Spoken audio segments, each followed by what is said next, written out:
many ways, but there's just one bit of our positioning which no country in the world can compete with us.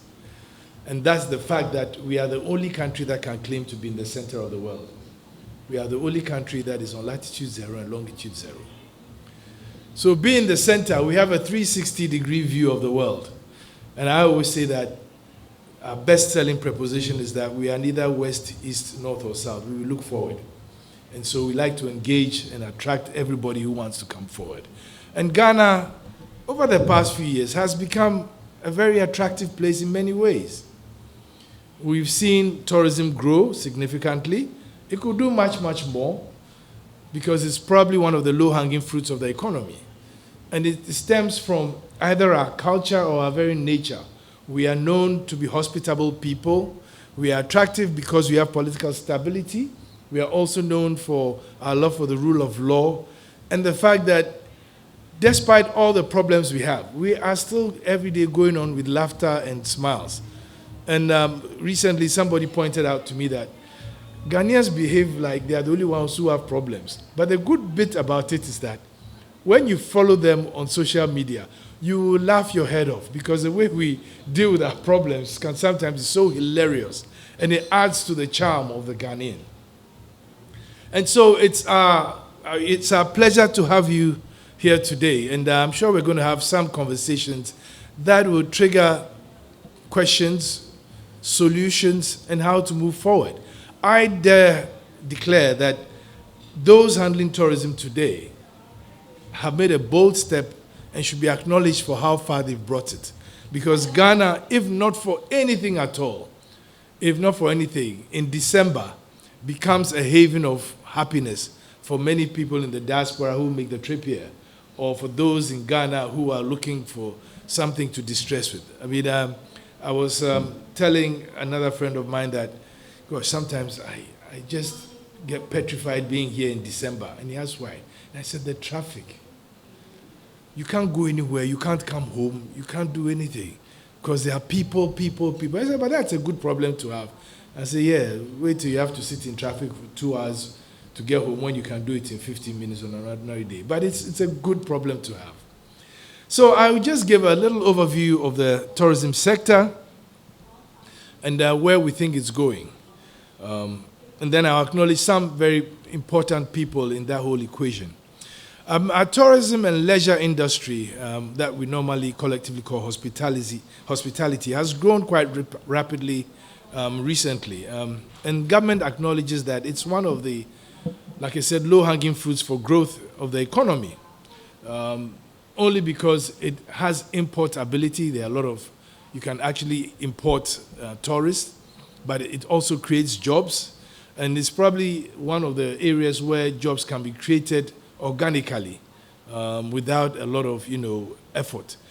Invited guests, ladies and gentlemen, it is indeed a great privilege and honor to address this all-important gathering on the role of finance in the tourism infrastructure growth. The Finance Directorate exists to provide financial services in the form of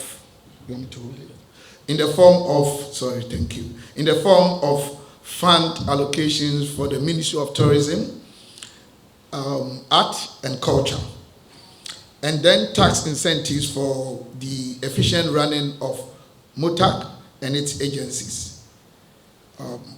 In accordance with the Act 896 of the Income Tax Act 2015, the tourism industry benefits from reduced corporate tax rate of 22%.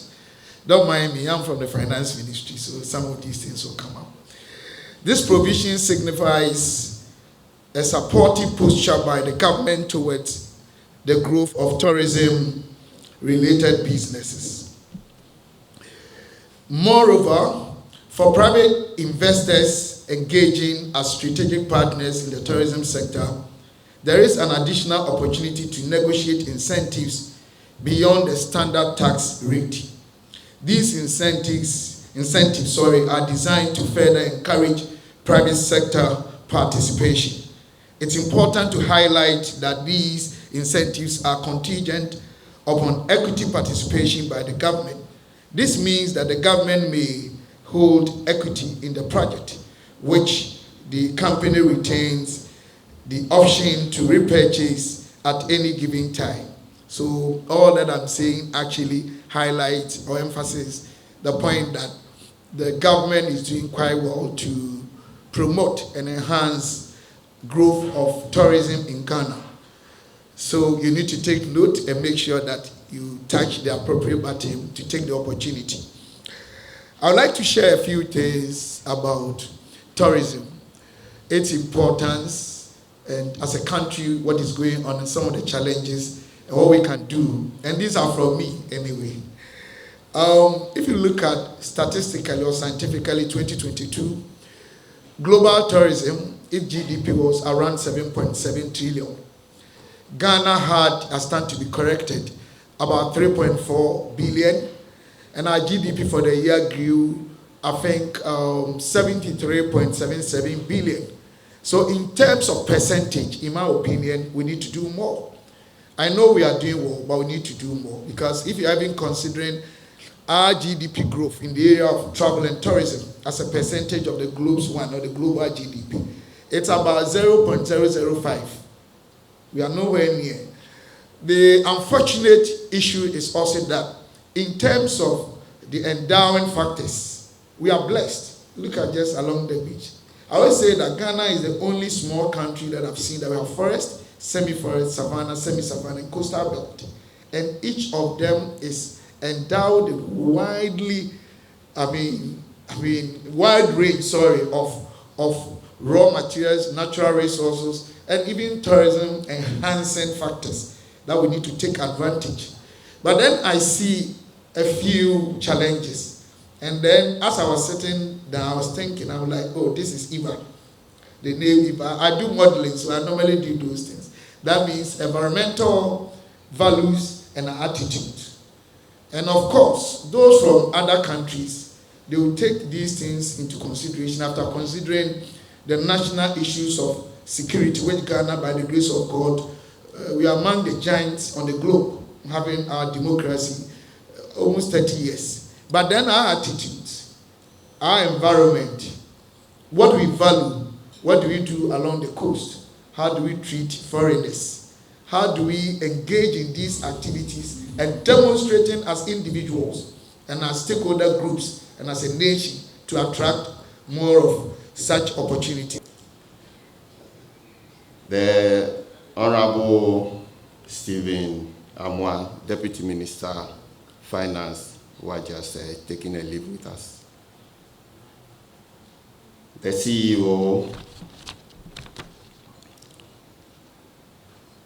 CEO, Ghana Investment Promotion Center, Mr. Yofi Grant, my very good friend and brother, Mr. Akwesi Ajima, CEO GTA, all CEOs herein gathered, stakeholders and friends of Ministry of Tourism, ladies and gentlemen.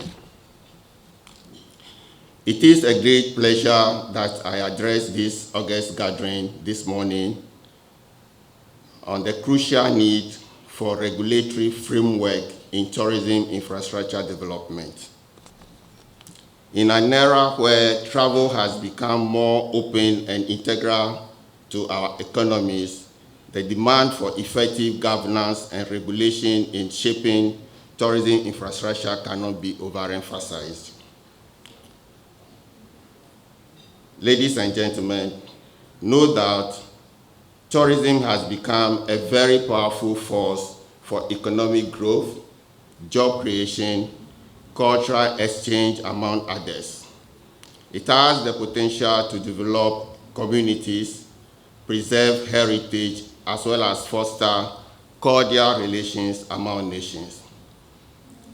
In 2022, the global tourism industry witnessed a remarkable resurgence as international tourism receipts surged to a historic $1 trillion USD.